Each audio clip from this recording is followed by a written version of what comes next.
WhatsApp மூலம் பெண் காவல் அதிகாரிகளுக்கு கொலை மிரட்டல் விடுத்த புல்லட் நாகராஜ் மீது 9 பிரிவுகளில் வழக்கு பதிவு செய்யப்பட்டுள்ளது. பெரியகுளத்தில் பிடிபட்ட அவர் திருச்சி மத்திய சிறையில் அடைக்கப்பட்டுள்ளார். முடிஞ்சா ஏன் ஆக்சிடென்ட் முடியுமான்னு பார்ப்போமா? பல புல்லட் நாகராஜ் கிடையாது. கேட்டை விட்டு எல்லாரும் வெளியே தான் வந்தான். நல்லா கணக்கு இல்ல, ஒரு நேரம் போல ஒரு நேரம் இருக்க விளையாட்டு இல்ல. நான் ஒண்ணும் செய்ய மாட்டேன், பசங்கதா பண்ணிடுவாங்க. இது என்னுடைய தாழ்மையான அபிப்பிராயம். புல்லட் நாகராஜ் தமிழ்நாட்டில் கடந்த சில நாட்களாக பரபரப்பை ஏற்படுத்திய பெயர். காவல்துறை அதிகாரிகளுக்கு அடுக்குமுறை வசனங்களுடன் கொலை மிரட்டல் விடுப்பதை ஹாபி போல் செய்தவர். பொழுதுபோக்காக மிரட்டல் விடுத்தவர் பொது இடத்தில் வசமாக சிக்கிக் கொண்டார். தேனி மாவட்டம் பெரியகுளத்தில் பல்சரில் சென்ற புல்லட் நாகராஜை கண்ட காவல்துறையினர் அவரை துரத்திச் சென்று கைது செய்தனர்.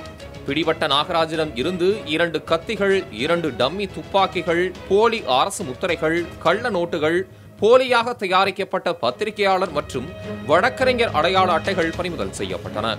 நாகராஜ் மீது கொலை மிரட்டல், மோசடி உள்ளிட்ட 9 பிரிவுகளின் கீழ் வழக்கு பதிவு செய்யப்பட்டது. பெரியகுளம் நீதித்துறை நடுவர் நீதிமன்றத்தில் ஆஜர்படுத்தப்பட்டார் புல்லட் நாகராஜ்.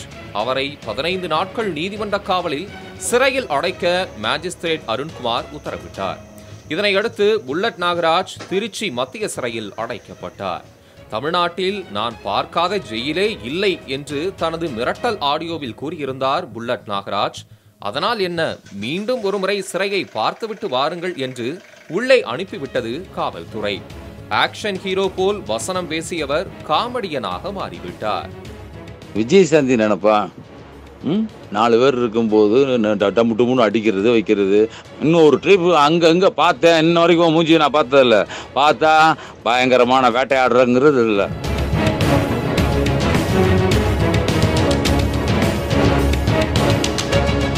புதிய தலைமுறைக்காக செய்தியாளர்கள் பாலாஜி மற்றும் அருளானந்தத்துடன் கவியரசன்.